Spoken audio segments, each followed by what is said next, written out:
Muito bem, galerinha, dando continuidade ao nosso curso de álgebra linear. Hoje nós vamos tratar sobre operadores autoadjuntos, ortogonais e normais.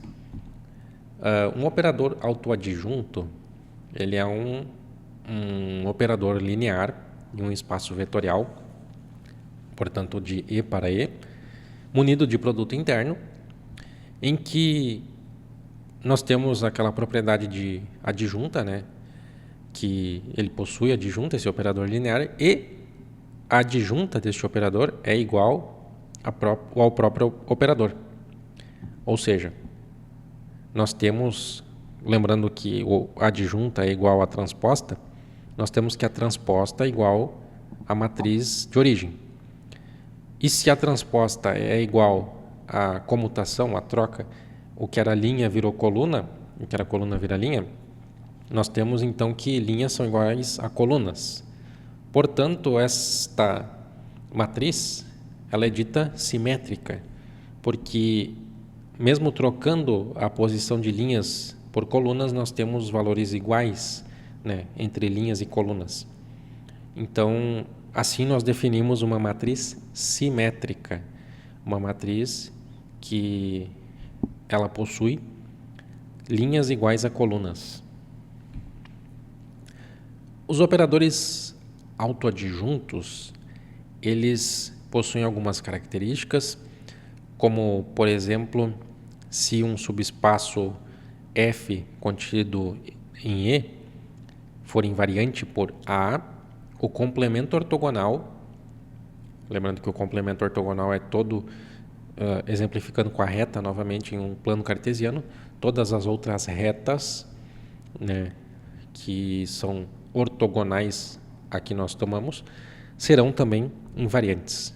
Isso até faz muito sentido, né? Não é muito difícil de extrapolar. Só que esse complemento ortogonal também é invariante pelo adjunto, pela transposta, no caso matricial também. E se nós tomarmos os autovalores do operador autoadjunto, nós temos então que eles serão diferentes 2 a 2. Se nós pegarmos um e compararmos com um próximo, o seguinte, nós teremos que eles serão diferentes entre si. Com base no operador autoadjunto, nós conseguimos começar a entrar em um dos conceitos também muito interessantes da álgebra linear, que é o teorema espectral. O teorema espectral diz que num espaço vetorial com um munido de produto interno, né, nós teremos uma base ortonormal que será formada pelos autovetores de A. Isso é muito importante porque isso nos ajuda a montar bases ortonormais em que o espaço vetorial, o subespaço vetorial em que esta base está contida é invariante. E isso nos ajuda a resolver uma série de problemas físicos, problemas práticos em geral. Então, o teorema espectral é uma das formas aí mais interessantes e importantes de aplicação da álgebra linear. E nós temos então assim, como um operador linear autoadjunto, ele será não negativo somente se os autovalores forem números positivos. Isso vai nos ajudar depois a montar outro teorema em que nós utilizaremos a raiz quadrada dos autovalores para montar uma outra estrutura. E assim, então, nós temos que um operador ele é positivo somente se ele é não negativo e invertível.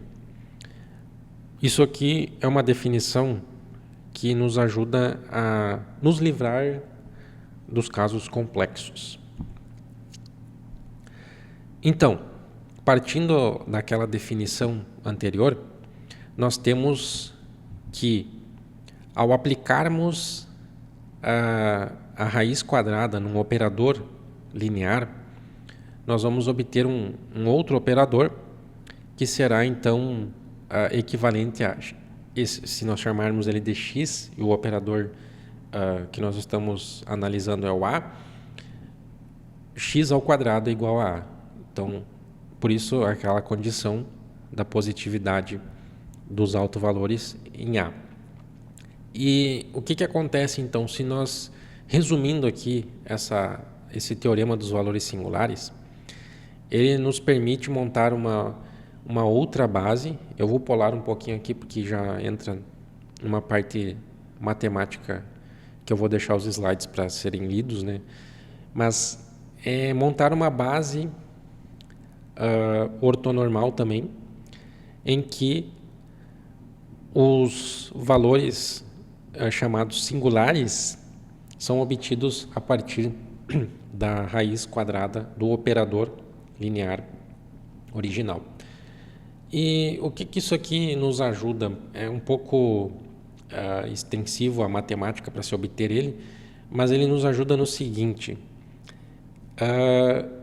através do teorema dos valores singulares, nós conseguimos obter valores representativos invariantes que correspondem, que definem o operador linear maior, o que nós estamos avaliando de fato. Ele passa a ser importante da seguinte forma, da seguinte maneira: se nós tivermos um operador linear que é definido por uma matriz em que nós temos dimensões muito grandes, em que o número de autovalores são relativamente grandes, e nós quisermos reduzir a forma de representar essa matriz, esse operador, nós utilizamos então o teorema dos valores singulares, que nós vamos tomar autovalores e valores singulares que representarão aquele operador linear de uma forma mais compacta. Isso tem um grande valor computacional. Até, por exemplo, no tratamento de imagens, nós conseguimos reduzir, compactar uma imagem tomando somente os valores singulares dela, só os representativos daquela imagem. E dessa forma, computacionalmente, nós não precisamos armazenar o operador, o tamanho total da matriz que representa aquela imagem. Então, é uma forma que faz mais sentido, talvez, do ponto de vista computacional, por nos auxiliar a reduzir o tamanho da informação necessária a ser armazenada. E desta forma, então, nós temos, que as operações que definem o teorema dos valores singulares e estão intimamente ligados às adjuntas, portanto, às transpostas destes operadores lineares.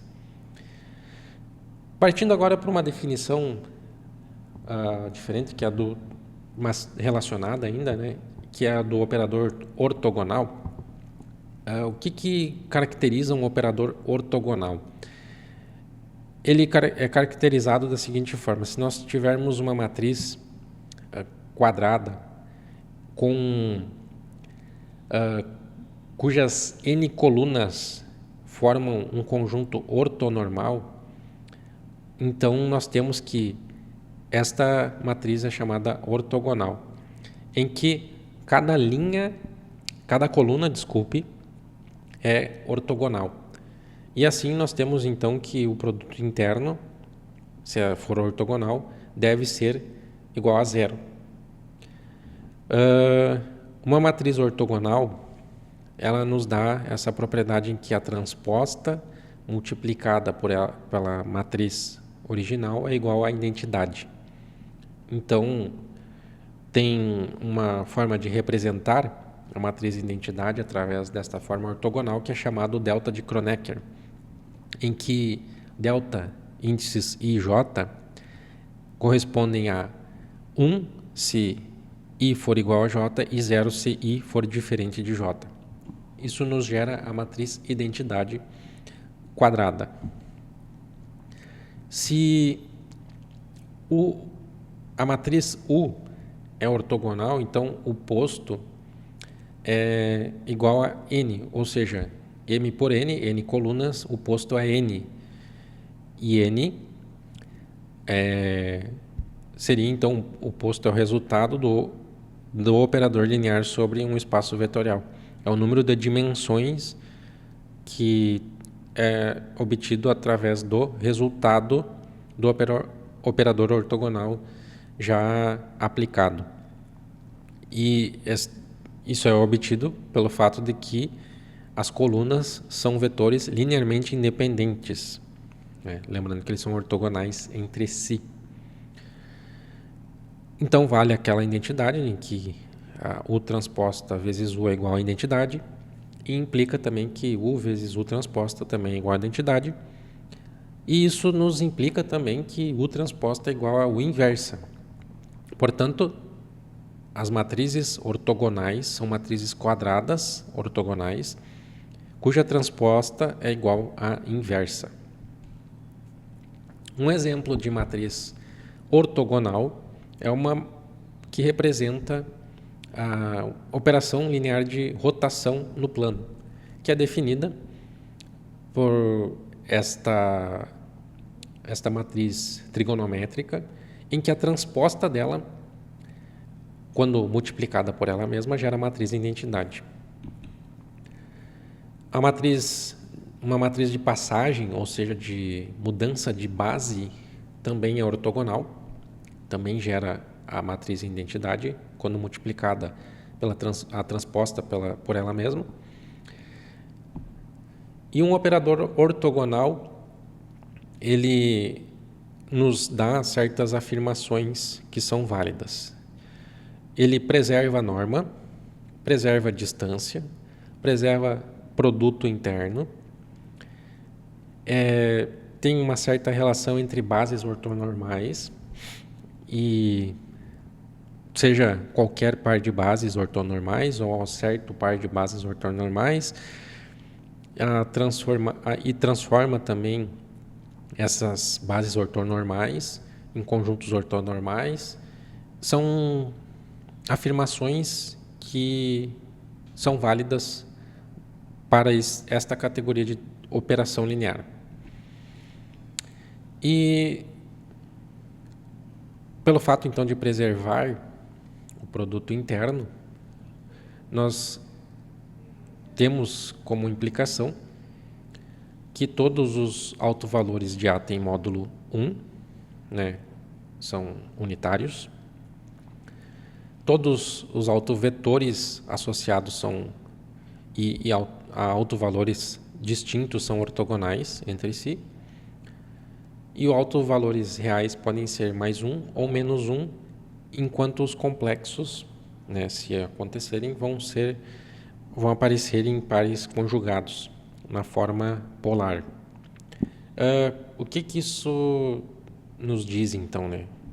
É que pode ser colocado numa forma matricial, diagonalizada, elencando os autovalores unitários positivos por primeiro, depois os autovalores negativos unitários em sequência, e depois a forma polar ainda em diagonal.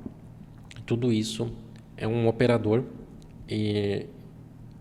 ortonormal que gera uma base ortonormal. Isso aqui é uma base em que estão contidas as seguintes informações dentro desta base: as direções, a reflexão em um plano e as rotações que podem acontecer neste espaço vetorial. E a partir disso nós temos então um teorema muito importante também na álgebra linear, que nos ajuda em solução de alguns problemas físicos também, que é a decomposição polar, em que uma matriz, um operador que representa uma transformação, uma operação linear em um espaço vetorial, pode ser decomposto em uma forma em que uma parte é ortogonal e outra é não negativa, vamos dizer assim. E o que isso vai nos informar? Uma das partes da decomposição vai representar os alongamentos ou encurtamentos e a outra vai nos representar as rotações. Lembrando que esta decomposição ela é composta pelos autovalores da operação linear. E então nós temos esta forma de representar e decompor o operador A em duas partes, a de rotação e a de alongamentos ou mudanças dimensionais nas direções principais. Um operador normal, agora indo para outra definição, é um operador que comuta com seu adjunto, ou seja, pegando a representação matricial, se nós invertermos a multiplicação pela sua transposta, nós vamos obter o mesmo resultado. É só uma generalização dos outros operadores, né? Porque os operadores autoadjuntos e os ortogonais, eles são normais também. E bem como as matrizes simétricas e as ortogonais quadradas são normais. Então, também é uma forma de representação em separação de autovalores, de diagonalização em autovalores. Nós podemos obter uma base, né, através do operador normal, em que a diagonalização é feita através dos autovalores reais e dos autovalores complexos, utilizando a representação através dos pares conjugados. E assim nós temos então a definição de operador normal.